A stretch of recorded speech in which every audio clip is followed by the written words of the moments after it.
fancy intro music. Yeah! Woohoo! Welcome back, Star Trek Fleet Command fans. Today, your information video going through the patch notes of what's coming to Star Trek Fleet Command here in August. And just go ahead and warn you, sit down, your mind gonna be a while. There's a lot here. Thing is, we already kind of knew there was gonna be a lot. We warned you a little bit. We've already done a couple of previews. So you know a lot's happening in Galaxy Quest. But there's a lot going on, so we're gonna cover it. And I'll be honest, you're probably going to get a gist of how I feel about different things, and I'm apologizing for that ahead of time because I try not to let my own thoughts kind of seep into these videos, but I don't really know if I can avoid it this time around. So let's go ahead and jump with it. Galaxy Quest, thanks to scientifically dubious happenings, Jason Nesmith and his crew of All-Stars from Galaxy Quest find themselves in the STFC galaxy. I love the start of that sentence. I really do. I'm not being facetious. I legitimately love how we phrased that. Yay. All right, so here's what we got this month. New ship, new Mirror Universe expansion. Yep, only came out 2 months ago, and it's already got 2 expansions. Hey, so you either really like the Mirror Universe and you're participating in it now and taking advantage of it, or you hate it, and this just made the Mirror Universe even more complicated than it was before.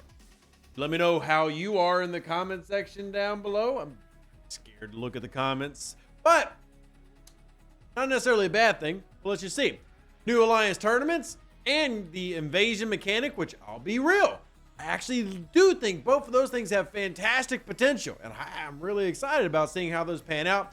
New officers, missions, primes, refits, cosmetics, new battle passes with an S, and more. Let's start with the ship, the NSEA Protector, the NTE, not the Enterprise. All right, newest ship edition. It is level 40 and above, and it is an explorer. Has high impulse speed. Is the first ship to ever break the warp 10 barrier. Let's see what that means in game. Now, it will give you increases to damage in Mirror Universe hostiles and increases raw Trellium mining. Now, here's the thing that I look at that.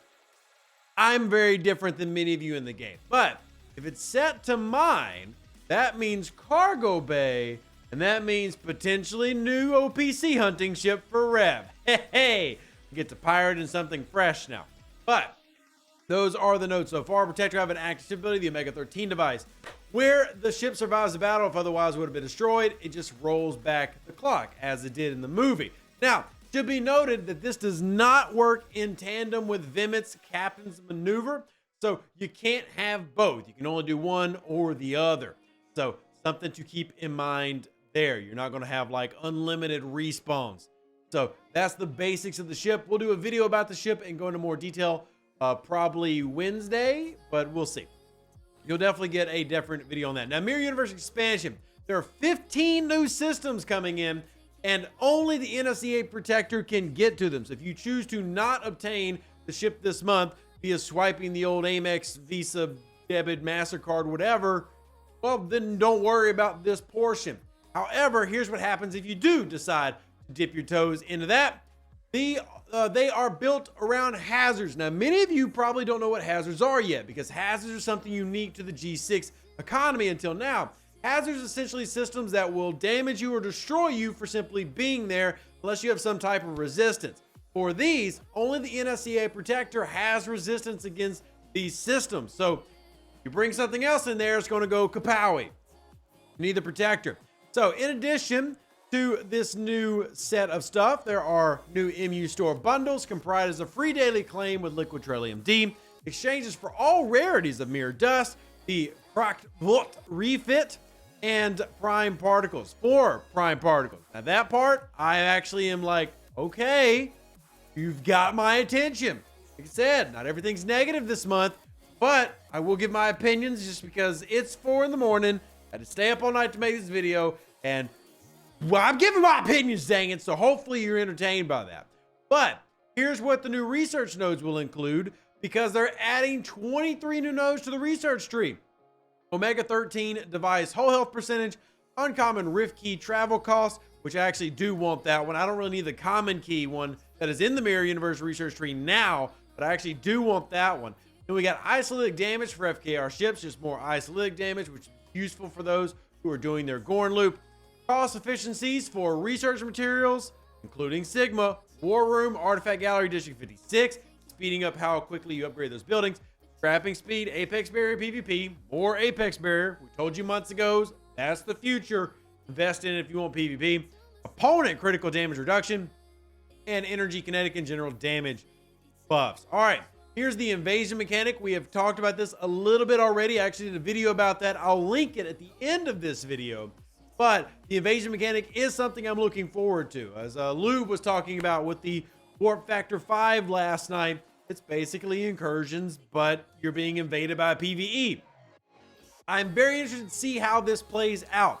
So, defeating invading entities will deal a small amount of damage to the overall HP of the invasion itself, and the invasion will not happen all at once. It will be introduced in phases.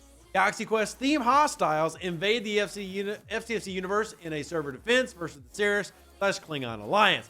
The first phase, existing systems in the universe will spawn the new Fatu Cray hostiles and carry new loot that can be exchanged in the event store. Just like Incursions has an event store, so does this. In the second phase, the Chimeras will appear with a 10-round limit. Important thing to note for day one, any Fatu Cray defeat will only contribute to the events after they are live. So that only really applies if you're watching this video before the resets. Don't go bother fighting with them. Doesn't really matter yet. All right, at Ops 25, you can start with Fatu Cray. To take on the Chimeras, as we discussed in the previous video, you do need to be 40 plus. So if you need any help with that, jump into the Discord. All right. In the second combat ends and the round limit is reached and the ship is not destroyed. Here's a combat note. Chimeras do not regenerate whole health. So very similar to how, say, your Eclipse Armadas work. If they're damaged, you hit them again. Damage, hit them again until they finally go down. After accounting for all damage taken during combat, the ship exits the battle with the remaining HP. Battle is classified as a draw. The participation chest is awarded for each battle engaged in combat. Here's another thing I like about this. The way this is set up is you're going to get a box every time. So one good thing about the Mirror Universe is every time you kill a hostile, you get a box. Every time you do one of these, you get a box. You're going to pay out the currency. You can go after these rewards in the event store and other things. So these rewards will be sourced via the Fatu Cray hostile loot, Chimeras, and the event store. Players should note that this store will only be active during the invasion fleet time. So remember, just like Incursions, it has its own event store, and the time is limited to when that's active. Now, new Alliance tournaments. Shout out to my friend Panda, who's been really looking forward to this. This is something else. I am excited to see what it can be. Not going to jump in and be like full on into the pool about it, but I am going to dip my toes in and wait a little bit because I do think this has great potential. Let's see how it's executed, but I do like this. So gather your alliance and compete against others in a series of challenging tasks to score points and climb leaderboards. This event will launch not on day one, but will come in the middle of the arc. I'll be releasing a separate video and article. We'll also do the same thing on my channel, and you can go over that. So you'll notice in the battle pass, you'll see a split here, so keep note of that. Alliance members will be able to complete a limited number of tasks every day, earning points and collecting reward currency. Use this currency in the Alliance tournament store to unlock fantastic rewards. Lots of new currencies this month. All right. Perform well to be promoted to higher leagues or risk relegation by not meeting the challenge. So it's very much like we're the UK and we're doing soccer, which I actually love that. It's Ted Lasso's taught me everything I know about the football. All right, here's 4 new officers this month, 2 epics, 2 rares. And in terms of their abilities, actually pretty good. All right, Jason Nesmith, decreasing invading entities shield mitigation by X%. You can see there. And with your synergizations and power-ups, officer ability Never Surrender increases Apex Barrier versus all hostiles by X amount. That's actually a pretty decent officer. Quinn DeMarco, which is going to be paid out through the event store, increasing Isolated Cascade officer ability against armadas and invading entities. This will become a very good armada officer, but the below deck ability is PvP. Isolated Cascade also very valuable, especially because it starts off at 70% as an officer against armadas and 30% below decks. Even at tier 1, this is a potentially useful epic. Then we get Sir Alexander Dane. Officer ability is increasing the amount of loot gained from defeating Mirror Universe hostiles. This is immediately going on my Mirror Universe loadout for when I do actually do it. My Tribune will have Mirror Picard, Mirror Data, Grapthar's Hammer. It's just how it's going to be. Below deck ability by the Sons of Warvin increases base impulse speed. Many of you have been asking for it. Now you have it. An impulse speed below deck officer. Now you just need the warp range one. But I mean, that's I'm not going to gripe about that. That's a good officer. Question is sourcing. How do we get them? That's obviously going to be the question of the month. And finally, the last rare officer ability, decrease the cooldown of the NSEA Protector Omega 13 ability. Then below decks, increase apex barrier and wave defense. I'll be honest, I love that one for the below deck ability of apex barrier and wave defense, starting off with 1,000. I think that's good, valuable. I want that. So all these officers are good and like desirable. As always, the question comes down to sourcing. Galaxy Quest missions, you'll get 20 different ones, as well as an Omega 13 event mission. Primes and refit. There are 2 new primes and 2 new refits. Prime is prime efficient forbidden tech and prime construction speed, both being the galaxy tree. And then prime efficient forbidden tech increases the protomatter cost, and obviously what the station does is the station. 2 new refits are for the NSEA Protector and its field repair. You see the field repair right there, and then the bad guy ship essentially. And then there are 27 new favors being added in to each faction for G4, G5, and G6 faction ships. Big interesting note here, there are 2 battle passes this month. There are some notes I need to make clear on this one, and we talked about this with the content creators on the Warp 5 with Lube, talked about this last night. There are 2 battle passes. Now, each battle pass is 12 days. However, it is a 20 days worth of rewards slammed into 12 days. So it's taking like last month's battle pass, shortening it by 8 days, putting all the rewards into that, and then multiplying it by 2.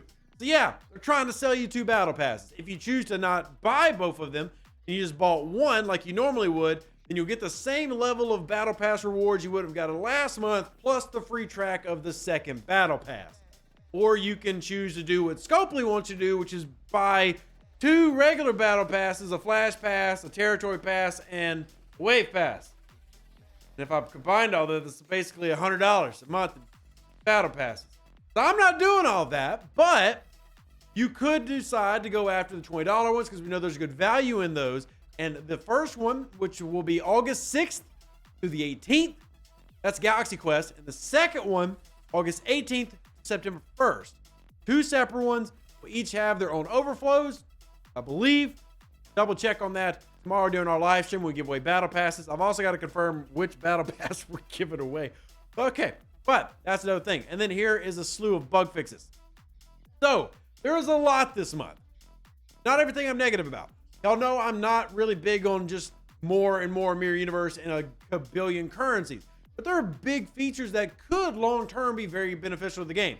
I believe that the Alliance tournament system and the invasion system, which is essentially PvE incursions, could both be very good to the game. And if they decide to give decent sourcing to these 4 officers, could also be good. We'll see what that looks like. Sourcing of the NSEA Protector does have free-to-play bits early on, which is going to be a positive. You see blueprints rewarded in this new run, so the new event store for this Galaxy Invasion mechanic.